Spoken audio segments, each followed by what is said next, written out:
دوسرا حضرت جی مجھے یہ پوچھنا تھا کہ جیسے نبی محمد صلی اللہ علیہ وآلہ وسلم کی پیدائش پہ اللہ تعالیٰ نے اتنے سارے سائنس دکھائے، تو جب حضرت عیسیٰ علیہ السلام پیدا ہوئے اور ان کا جیسے وہ بغیر باپ کے پیدا ہوئے، تو یہ بھی بہت بڑا سائن ہے، لیکن اس کے علاوہ کائنات میں کچھ ایسی تبدیلیاں واقع ہوئی تھیں جب وہ پیدا ہوئے تھے؟ تو یہ میرا کوشچن ہے۔ اللہ اکبر، اللہ ماشاء اللہ ماشاء اللہ۔ سب سے پہلے آپ کی محبت کو شکریہ، آپ نے جس انداز سے جو ہے اظہار محبت کیا اور صدقات دیے اور دعائیں کی، فکر کی، ظاہر آپ سب کی دعاؤں سے الحمدللہ اللہ تبارک و تعالیٰ نے جلد سے صحتیاب کر دیا، اور ماشاءاللہ آج آپ کے سامنے جو ہے پروگرام کرنے کے لیے حاضر ہو گئے ہیں۔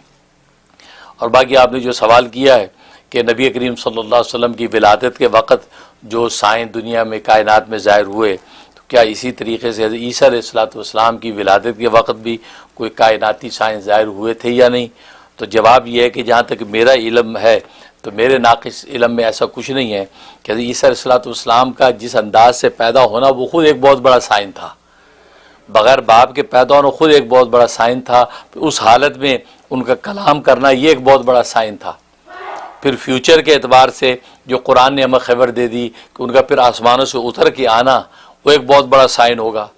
پھر انہوں کو نیزے کے ذریعے سے دجال کو قتل کرنا یہ بہت بڑا سائن ہوگا، کیونکہ عیسیٰ علیہ السلام کی شریعت میں تو یہ ہے کہ کہتے ہیں کہ ایک گال پہ اگر کوئی تھپڑ مار دے تو دوسرا گال پیش کر لو۔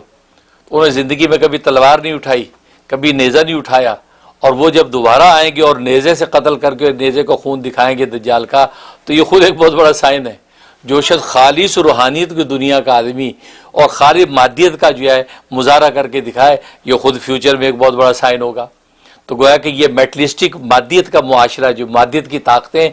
خالص روحانیت سے فنا ہوں گی، اس سے پتہ چلتا ہے اصل طاقت روحانیت کی طاقت ہے۔ اور حضرت عیسیٰ علیہ السلام ویسے روح اللہ ہیں، تو روحانیت کی طاقت سے خالص مادیت کی طاقت یہ دجال کو فنا کریں گے، تو یہ خود فیوچر میں بڑا سائن ہوگا۔ تو خیر، تو حضرت عیسیٰ علیہ السلام کا پیدا ہونا، جس انداز سے ان کا ولادت ان کی ہونا اور پھر حمل ٹھہرنا، یہ سارا پروسیس خود ایک بہت بڑا سائن ہے۔ لیکن کائناتی طور پر عالمگیر کسی قسم کا سائن یہ میرے علم میں نہیں ہے، اگر ہوگا کسی کے علم میں تو ضرور مجھے بتائے تاکہ میرے علم میں اضافہ ہو۔ لیکن سرکار دو عالم صلی اللہ علیہ وسلم کی ولادت پر جو کائناتی سائن دکھائے اس کے پیچھے حکمتیں ہیں، اور وہ حکمت یہ کہ سرکار دو عالم صلی اللہ علیہ وسلم کسی ایک قوم کے لیے یا ایک بنی اسرائیل کے لیے یا بنی اسماعیل کے لیے نبی بن کے نہیں آئے تھے، وہ عالمگیر نبوت لے کے آئے تھے، پورے عالم کی نبوت، بلکہ حیوان و جنس و انس اور حیوانات پورے عالم کے لیے جو ہے وہ نبی بن کے چکے آئے تھے۔ اس لیے اللہ تبارک و تعالی نے کائناتی طور پہ عالمگیر سائن دکھائے تاکہ پوری کائنات بالکل ایک دفعہ کہتے ہیں کہ الرٹ ہو جائے کہ وہ پیغمبر آنے والا ہے جس کو اب تم سب نے ماننا ہے۔ اس لیے اس پر ایسے سائن دکھائے گئے۔ پھر جو آپ کا خاص مقصد اصلی تھا کہ شرک کو فنا کر کے توحید کا پرچم بلند کرنا، تو شرک کے جو بڑے بڑے جو دنیا کے اندر بت کھڑے تھے ان سب کا ٹوٹنا گرنا، یہ سب آگ کا بھجنا اور کنگروں کا گرنا اور بتوں کا سرنگ ہونا، یہ اصل میں وہ توحید کے پرچم کی اس سربلندی کا اشارہ تھا کہ یہ نبی وہ توحید کا پرچم لا رہا ہے۔ یہ پورے عالم کے اندر اب جو ہے توحید کا پرچم بلند ہوگا اور شرک کی گندگی اور سیاہی مٹ جائے گی۔ لاکھ ستارے ہر طرف ظلمت شب جہاں جہاں، لاکھ ستارے ہر طرف ظلمت شب جہاں جہاں، ایک طلوع آفتاب دشت و نگر سحر سحر۔ سبحان اللہ۔ لاکھوں نبی آ رہے ہیں، 1,24,000 کم ویش نبی آ رہے ہیں، لیکن اس ظلمت مٹی نہیں ہے، کیونکہ ایک قوم، ایک خطے، ایک جگہ کے لیے آ رہے ہیں۔ لیکن جب سورج تھوڑا سا جھانکتا ہے ساری ظلم ختم ہو جاتی ہے، لیکن لاکھوں ستارے سیاہ رات کو سفید نہیں کر سکتے۔